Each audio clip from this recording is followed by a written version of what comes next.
have been both an embarrassing as well as exciting moment when these two disciples who couldn't get out of Jerusalem fast enough to try to go hide because they were afraid of what was going to happen to them after the events in Jerusalem. It must have been for them really both a great surprise and an embarrassment when they realized who the stranger was that had been walking with them on the road, who had been speaking with them the whole time, and who revealed himself, or then when their eyes were opened anyway, in the breaking of the bread. Supposedly they were disciples. But for whatever reason, and this is one of those mysteries in all of the resurrection accounts, at first, when people see the risen Lord, they don't recognize him. There's something different about Jesus after the resurrection that they can't recognize. It's only in a moment of real faith, when they respond to something that Jesus does, that they come to know him, to recognize him anew. When Mary Magdalene is at the tomb, she's afraid, she's sad, she can't figure out what's going on. She talks to the man who she thought was the gardener, and he says to her finally, Mary. And in that moment of him speaking to her, she comes to recognize that it's Jesus. In the account that Matthew gives us, that we heard on Easter Day, the women at the tomb see Jesus, and for some reason or other, without him saying anything more than greetings, then they recognize him, and then they fall down and they grab onto him and they worship him. Something was different. But whatever it was, they were slowly but surely prepared for the encounter by all that Jesus shared with them on the road, interpreting the scripture for them, as the account tells us. But it's that moment of encounter at the table. And notice that they don't say, oh, come on, why don't you stay with us? They really strongly urged him to stay, because already there was something that was captivating them. And so then comes that moment when they're at the table, and then Jesus does something again. He takes the bread. Now, he's the guest, but he takes the bread, and he blesses it, and he breaks it, and when he does that, they see who it is, and then he vanishes. And he vanishes because they don't need to see him physically present anymore, because they have now come to recognize his presence in the Holy Scriptures as Jesus interpreted them to them, and also in that Eucharistic gesture of the breaking of the bread. And that's when they run back to Jerusalem, and they're all very excited. And this all takes place on Easter Day. Before, earlier, Jesus appears in that upper room in Luke's Gospel, and he basically takes them to task because they failed to believe what was said to them. They thought he was a ghost. And he said, come on, touch my hands, after all. Ghosts don't have flesh and blood like I do. And then he asked them for something to eat. And so finally, then their eyes are open. But again, it's when Jesus does something that they come to see, they come to recognize.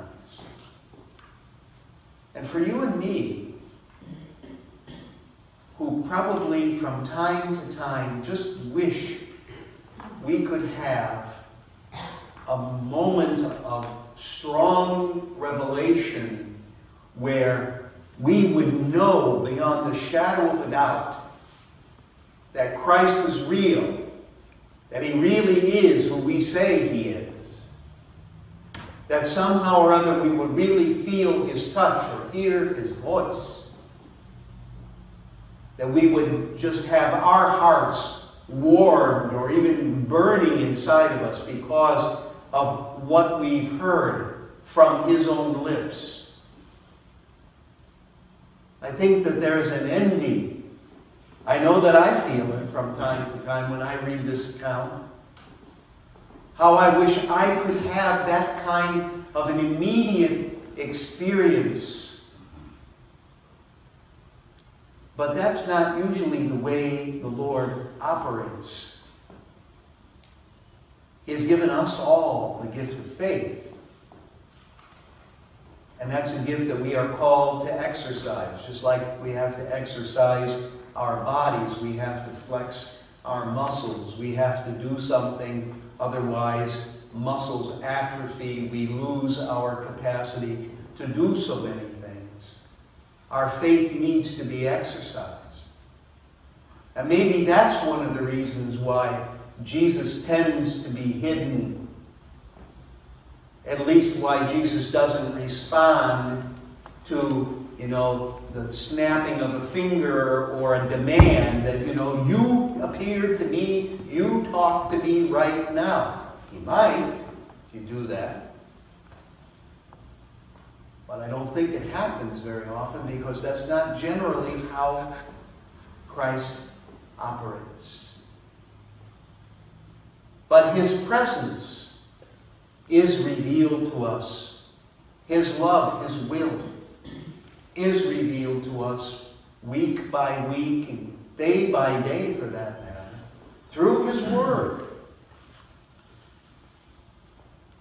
And through what we do every week at the holy table, breaking that bread and sharing the cup of his body and his blood, participating again in that one saving sacrifice offered once for all by Christ on the cross, made spiritually present for us and active in the here and the now.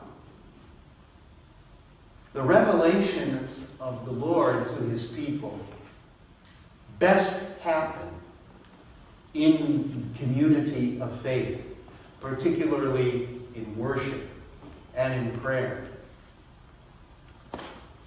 This is why Christians gather on the Lord's Day. Not just to fulfill a rule, but to give ourselves a time of encounter. And granted that most of the time, in fact, some of us could probably look back over our whole lives and say, I've never had a big spiritual moment in church in my whole life, or anything that really moved me so much. But hopefully we can also honestly look and say, at some moment, that in the reception of Holy Communion, I felt close to my Lord. Or in some homily that I've heard at some time in my life, something finally became clear to me that I had wondered about. Or in some time when I've been reading the scripture on my own or praying on my own, all of a sudden it came clear to me why I am a disciple of Jesus Christ, why I am following him. Seeking for miracles was not anything that the apostles or those two disciples on the road to Emmaus had in their minds. They were scared. They were shut away because they didn't know when the Romans or when the local Jewish authorities would come for them to take them away, maybe crucify them. But the great miracle happened again by Christ's own initiative. He appeared to them. He revealed himself to them. He made himself known. Jesus makes himself known to us here again and again and again, as we said in the psalm, as we take up the cup of salvation and call upon the name of the Lord. And so today, brothers and sisters, I invite you to really, again, use the words that St. Thomas the Doubter used in the gospel that we heard last Sunday. That when he comes face to face with the living Lord, and Jesus gets done telling him, you know, well, go ahead, probe the nail prints in my hands, put your hand in my side, don't persist in your doubt, but believe. That he comes out with that greatest of proclamations about Jesus, my Lord and my God. When you come to the communion today, maybe you can use those words in the silence of your own heart. Or when you go back to your place, my Lord and my God. And perhaps that will stir something inside of you. Perhaps it will stir something inside of all of us. As we come to recognize Jesus again alive in our midst, particularly in community through the breaking of the bread.